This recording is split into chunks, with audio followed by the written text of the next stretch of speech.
impacto de la pandemia de COVID-19 en Cuba y el mundo se refuerza la idea de implementar un enfoque renovado y más estratégico en la protección del medio ambiente y el uso racional de los recursos naturales.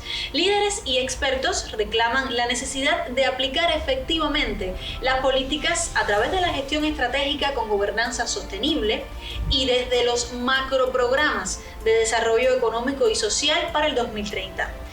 ¿Qué propósitos y estrategias sigue Cuba? En este enlace introducimos palabras claves en los buscadores de Internet y revisamos cómo se aborda el tema. Sigue nuestra conexión durante la siguiente media hora.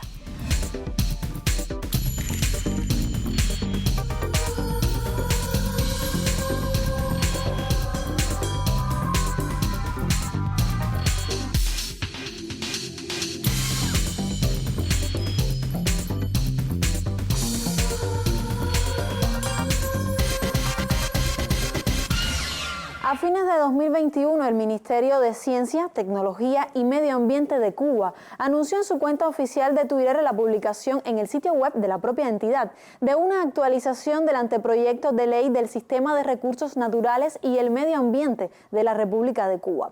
La nueva normativa es resultado del trabajo de un grupo de especialistas, académicos y filósofos.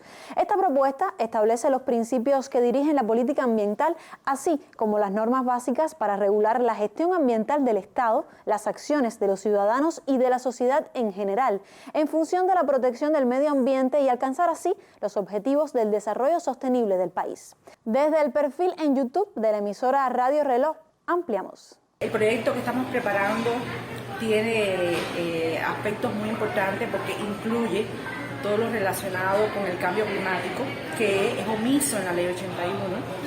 Y por lo tanto, nosotros hemos considerado que a partir de la importancia que tiene este tema, nosotros debemos incluirlo. También, la ley hace un tratamiento especial al tema de los recursos naturales, su atención y el tratamiento en el futuro. Hay una cuestión que se relaciona en esta ley y es que ahora mismo hemos acabado de aprobar en el Código Penal la inclusión de los delitos ambientales como parte importante de una nueva etapa en atención a los temas del medio ambiente y el cambio climático.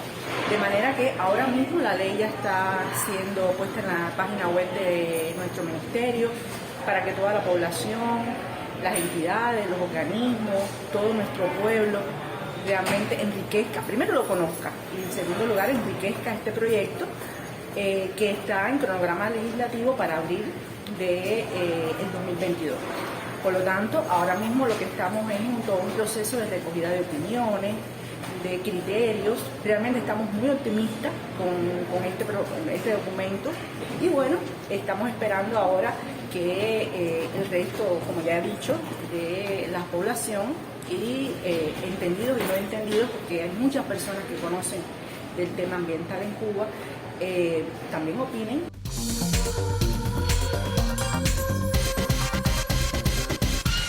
Abierta la posibilidad de opinar sobre el anteproyecto de ley del Sistema de Recursos Naturales y el Medio Ambiente de la República de Cuba. Lo asegura la ministra de Ciencia, Tecnología y Medio Ambiente en recientes declaraciones para las plataformas digitales de Radio Reloj. Enlace Cuba profundiza en este y otros contenidos con el experto en cambio climático y asesor del Ministerio de Ciencia, Tecnología y Medio Ambiente, Orlando Rey Santos. Bienvenido a Enlace Cuba, Orlando. De inmediato vamos al tema en cuestión. ¿En qué condiciones se encuentra el país para afrontar los retos del cambio climático? ¿Ha cumplido la tarea vida su propósito? Bien, lo primero es entender que el cambio climático no es algo de lo que vamos a escapar fácilmente. Las tendencias climáticas se van a seguir agravando por muchos años, incluso si se detuvieran o si disminuyeran sensiblemente las emisiones en la atmósfera que están provocando el cambio climático inducido por el hombre. Pero eso no está ocurriendo.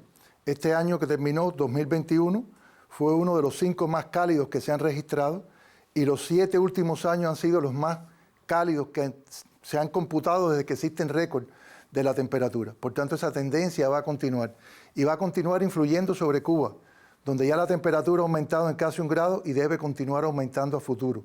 El mar va a continuar ascendiendo, vamos a continuar enfrentando huracanes más intensos, con mayor frecuencia, se van a extender las áreas de sequía. Si estamos ante un fenómeno muy complejo que va a influir extensamente en toda la manera en que vivimos, producimos, nos alimentamos, nos vestimos, o sea, en toda nuestra vida. En cuanto a los recursos naturales, ¿cómo servirse de ellos para el desarrollo económico y al mismo tiempo protegerlos? ¿Es esto posible? En el caso de Cuba, lo primero a considerar, que no es una fortaleza para nosotros, es que hay mucha ciencia nacional. Muchas veces leemos los reportes internacionales del cambio climático, de cuánto ha aumentado la temperatura global o cuál es el nivel del mar, la manera en que está ascendiendo, pero nosotros contamos con esa información para Cuba, lo cual es clave para tener acciones nacionales, porque uno no puede guiarse por esos datos globales y lo que va a hacer es ver problemas en Cárdenas o va a verlo en Manzanillo o va a verlo en Cienfuegos. Necesita información nacional, porque incluso Cuba, no siendo un país extremadamente grande, es distinto cómo se comporta el occidente del oriente, el norte del sur. Por tanto, lo primero es que está esa ciencia. Y después está la voluntad política de ocuparse de este asunto. De hecho, el Plan de Estado para el Enfrentamiento al Cambio Climático, aprobado en 2017, que es lo que se conoce como Tarea Vida, es la respuesta a esa política. O sea, tenemos conocimiento científico nacional, una fuerte capacidad en nuestros científicos del país para atender estos retos del cambio climático y sus demandas, y tenemos una voluntad política muy sólida para poder llevar este problema desde el nivel nacional hasta el municipio, a todo el país. ¿Cuáles entonces son los mayores retos para Cuba y su naturaleza? Yo creo que los principales retos, sobre todo siguiendo el hilo del cambio climático del cual comenzamos a conversar para Cuba, lo primero es entender de qué se trata el fenómeno. Todavía, incluso cuando conversamos con los medios o en las discusiones que tenemos, se suele pensar que el cambio climático es el tema de un huracán más intenso o de unas lluvias intensas en un momento dado o de una sequía. Lo que estamos viviendo es un proceso más complejo de transformación de todo el clima de Cuba. Y es un tema además que Cuba no está generando, porque estas emisiones en la atmósfera que causan el cambio climático producido por el hombre están básicamente generadas por los países que son grandes emisores, que tienen grandes economías. La contribución de Cuba es mínima y sin embargo sufrimos los efectos. Entonces eso a veces no se comprende del todo y también entonces los mensajes no se dan de la manera adecuada. Por tanto, comprenderlo es muy importante. El segundo reto es asociarlo a lo que lo que conversábamos antes acerca de las ventajas económicas en cuidar los recursos naturales. Porque hay una serie de cuestiones con las que no hay nada que hacer de manera directa. Usted no puede evitar que aumente la temperatura o puede evitar que ascienda el nivel del mar. Por tanto, tiene que convivir con esos cambios que se van a ocurrir. Por eso se habla de adaptación al cambio climático, porque no es un fenómeno que usted pueda resolver. Lo que decide es cómo va a vivir en esas condiciones. Pero es muy importante que las personas entiendan cómo eso afecta a la salud, por ejemplo, cómo puede afectar la seguridad alimentaria al comprometer el estado de los suelos, cómo puede afectar la calidad de las aguas o la disponibilidad de agua, porque vamos a tener menos agua hacia el futuro debido al cambio climático.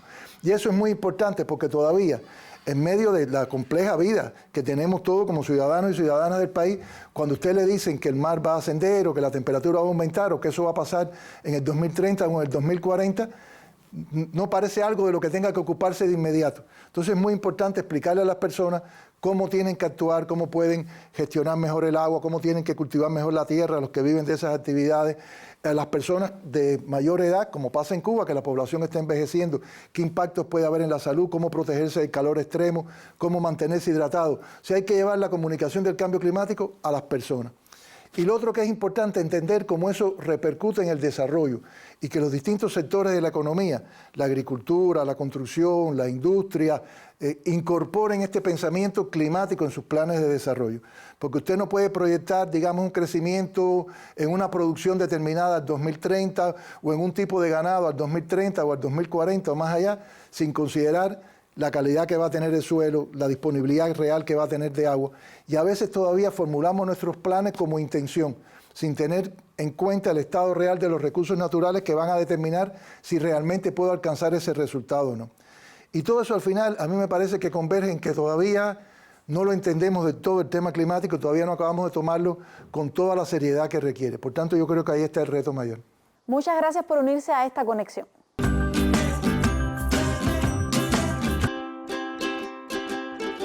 Ampliemos esta conexión con otras notas. Iniciando el año 2022, se conoció que Cuba eliminó el consumo de 121,33 toneladas de gases de un elevado potencial calórico global. Este dato confirma la vocación ambientalista y la exclusión de sustancias agotadoras del ozono en territorio nacional. Este Este hecho significó que Cuba dejó de emitir en un quinquenio cada año más de 87.000 toneladas de dióxido de carbono, cuya concentración conduce al calentamiento global. Como parte de los convenios, Cuba ha venido desarrollando acciones para la protección a la atmósfera, gestionadas por la Oficina Técnica de Ozono del Centro de Gestión de la Información y Desarrollo de la Energía. Actualmente la nación centra sus esfuerzos en eliminar el uso de las sustancias agotadoras del ozono y sus mezclas en el sector del servicio de refrigeración y climatización. Es de suma importancia para la capacidad productiva del país el que se haya eliminado la utilización de los gases refrigerantes hidrofluorocarburos, lo que forma parte del Plan Nacional, con vistas a la supresión del gas refrigerante R121B y de la producción de las espumas rígidas de poliuretano, elementos destructores de la capa de ozono que preserva al planeta contra las radiaciones nocivas del Sol. Elena Godínez Almau, Cubavisión Internacional. La Agenda 2030 para el Desarrollo Sostenible, acordada por todos los Estados miembros de las Naciones Unidas en 2015, es un compromiso global con una visión transformadora hacia la sostenibilidad económica, social y ambiental en aras de revertir los desafíos que enfrenta la humanidad. Para Cuba, la adopción de la Agenda 2030 para el Desarrollo Sostenible es un compromiso del Estado y una prioridad nacional. La periodista Laura Prada ha revisado en plataformas digitales y comparte otros contenidos en esta emisión. Saludos, colega. En Cuba sí hay mujeres y hombres de ciencia.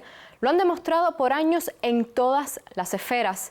Mas en el último año especialmente las y los científicos se han abocado en la tarea de crear vacunas que protegieran de la pandemia del SARS-CoV-2 a cada cubano.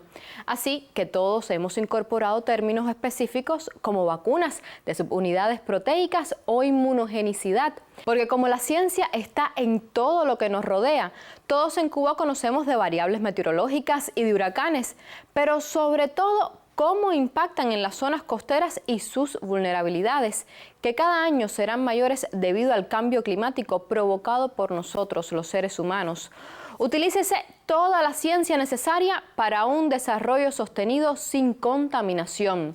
Esta advertencia global fue hecha por el comandante Fidel Castro hace 30 años y hoy mantiene total vigencia porque seguimos hoy a expensas de que ocurra un cambio sustancial en nuestra forma de vida que sea más inclusiva y protectora del ambiente.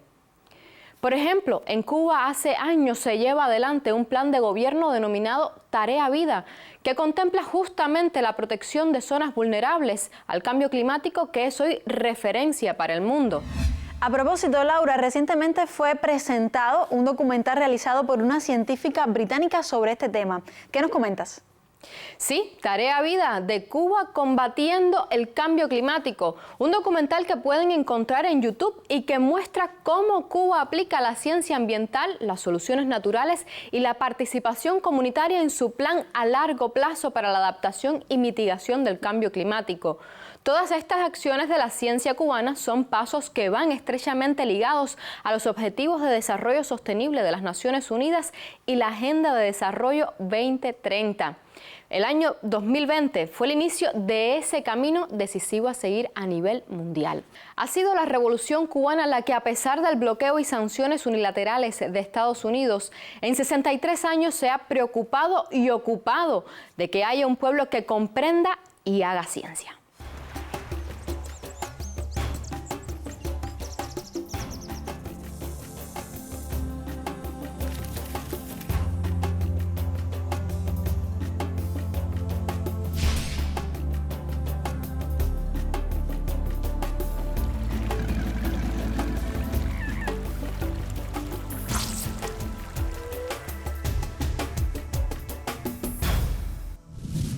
En noviembre de 2021, más de 190 líderes mundiales y decenas de miles de representantes gubernamentales, empresas y ciudadanos se reunieron en la 26ª sesión de la Conferencia de las Partes COP26 en Glasgow, Escocia. El Programa de las Naciones Unidas para el Medio Ambiente aspiró a lograr una mayor acción mundial en 3 esferas de políticas básicas: mitigación, adaptación y financiación. La COP26 ha sido vista como una de las últimas oportunidades que tiene el mundo para implementar los acuerdos de París relativos al calentamiento global y a la reducción de las emisiones netas de carbono. Al respecto, el canciller Bruno Rodríguez, a través de su cuenta oficial en Twitter, confirmó el apoyo de Cuba a las decisiones finales de la Conferencia sobre el Cambio Climático. Sin embargo, manifestó insatisfacción con su resultado. En redes sociales, el máximo representante de la diplomacia de la isla expresó que los acuerdos de la reunión no estuvieron a la altura de las necesidades del planeta. Revisemos en sitios digitales algunos de los pronunciamientos de Cuba en esa cita, que fueron expuestos en voz de la ministra de Ciencia, Tecnología y Medio Ambiente. Cuba alertó sobre las metas de reducción de emisiones de carbono, pues el objetivo de alcanzar la neutralidad de carbono para 2050 y otras metas que tratan de imponerse fuera del Acuerdo de París de 2015 pueden afectar a naciones que no son precisamente responsables del cambio climático. También la representante cubana defendió la idea de que los países en desarrollo deben defender su derecho a progresar desde el punto de vista económico y al mismo tiempo proteger al planeta, pero siempre bajo el principio de que los compromisos que se asuman estén en armonía con sus planes y circunstancias nacionales. Cuba rechazó además la aplicación de medidas unilaterales, en particular aquellas que impliquen la exclusión o limitación de países a la hora de recibir fondos y apoyo internacionales para enfrentar el cambio climático. En ese sentido, llamó a crear una nueva arquitectura financiera más justa, transparente y equitativa para ayudar a los países en desarrollo a mitigar y adaptarse al impacto del cambio climático. Expuso también la necesidad de que los estados insulares, como es el caso de Cuba, puedan contar con apoyo para restañar los daños provocados por eventos climáticos extremos como los huracanes.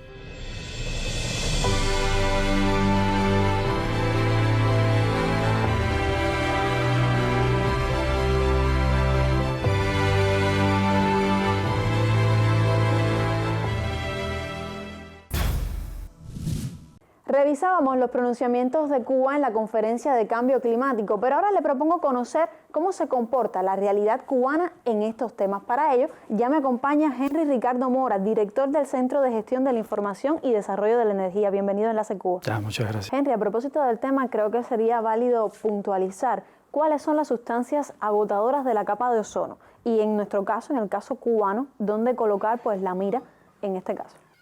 Se consideran sustancias agotadoras de la capa de ozono todas aquellas que pasan a la atmósfera y en su interacción, no solo con la radiación solar, sino con los gases y otros gases que están en la atmósfera, como es el caso de ozono, y van secuestrando este ozono que forma parte de la capa de ozono. Estamos en la elaboración de un plan nacional para la eliminación de este tipo de sustancias, tanto de las que van quedando, que agotan la capa de ozono, como estas sustancias que ya no agotan la capa de ozono, pero forman parte hoy de todo vamos a decir, el equipamiento que tenemos hoy, sean los refrigeradores, aire acondicionado, split, cámaras de frío, etcétera. Entonces se va a pasar, esto es un proceso paulatino, donde van a ir sustituyéndose estas sustancias que ya no, como les decía, no agotan capa de ozono, pero sí contribuyen al calentamiento global. Y es uno de los aportes que puede hacer el país en los temas de mitigación a escala nacional y mundial también, como parte de los compromisos que ha adquirido el país para la eliminación de estas sustancias que propician el calentamiento global. ¿Cuáles son entonces, Henry, los principales retos de Cuba si hablamos de uso eficiente de la energía sin dañar los recursos naturales? Sí, es un tema bastante complejo, ¿no? Por la situación que tenemos nuestra, agravamiento de bloqueo, es difícil acceso a las fuentes de financiamiento. Tenemos un plan que pudiera parecernos ambicioso en el tema de la sustitución de los combustibles fósiles, pero es un reto para el país. Indudablemente, en mi opinión, el primer tema sería lograr el acceso a estas fuentes de financiamiento que nos permitan invertir y cumplir con los planes que tenemos de mejor aprovechamiento de las fuentes renovables de energía que tenemos en el país.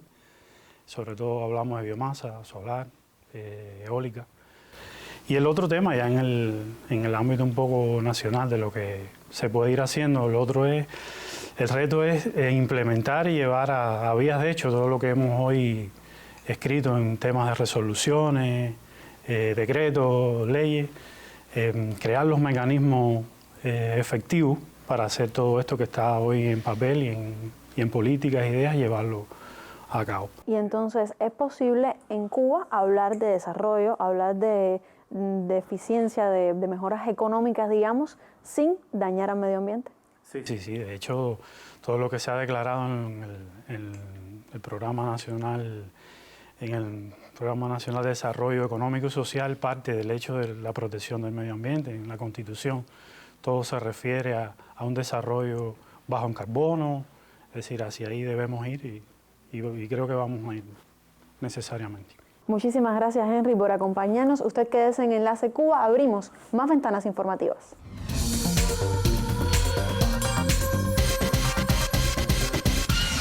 Cuba apuesta por alcanzar en 2030 el 24% de la generación de energía con fuentes renovables y unirse así al grupo de países que constituyen referentes en el uso de la energía renovable mediante sistemas hidroeléctricos, eólicos y fotovoltaicos, o aquellas otras naciones que sobresalen por el uso de sus energías verdes. Veamos.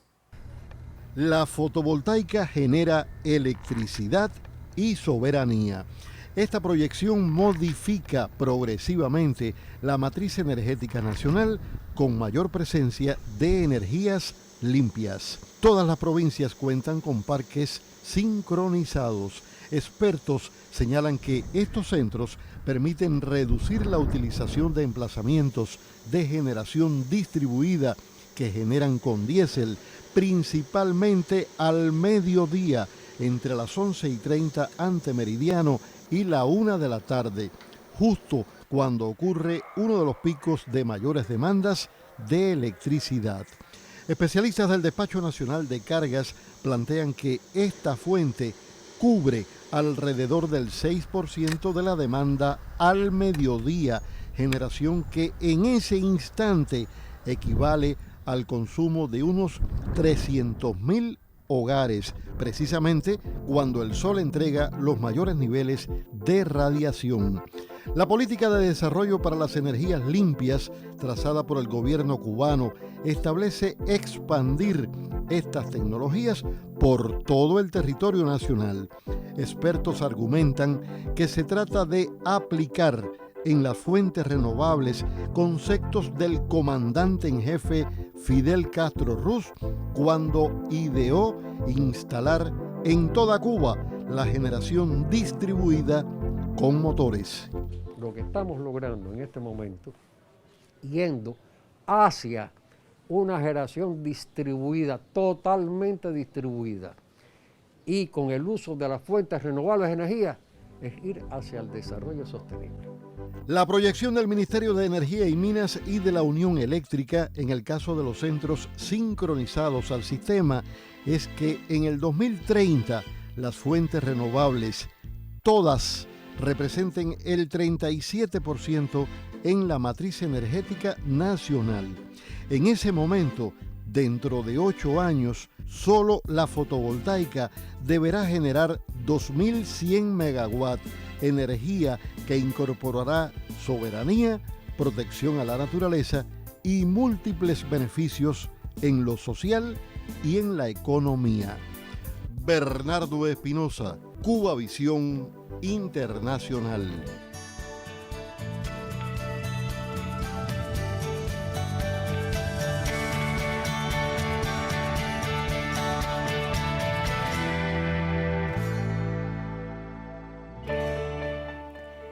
Y antes de finalizar, compartimos fragmentos de un audiovisual realizado por el Grupo de Turismo Cubanacán para mostrar el panorama natural que seduce y atrapa en este archipiélago del Caribe.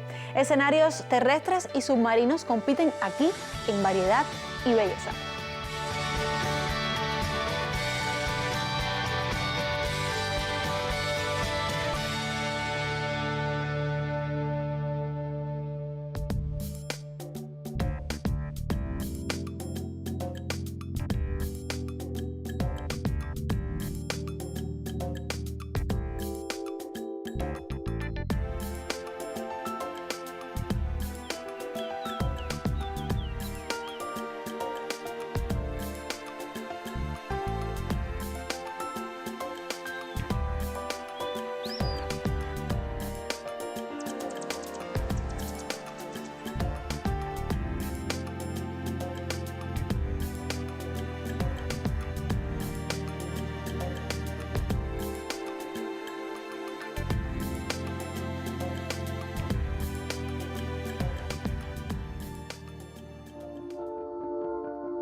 Así cerramos este enlace desde Cuba. Hasta nuestro próximo encuentro a través de la señal televisiva de Cubavisión Internacional. Recuerde que seguimos activos en redes sociales. En estas direcciones electrónicas usted puede compartir con nuestro equipo. Chao.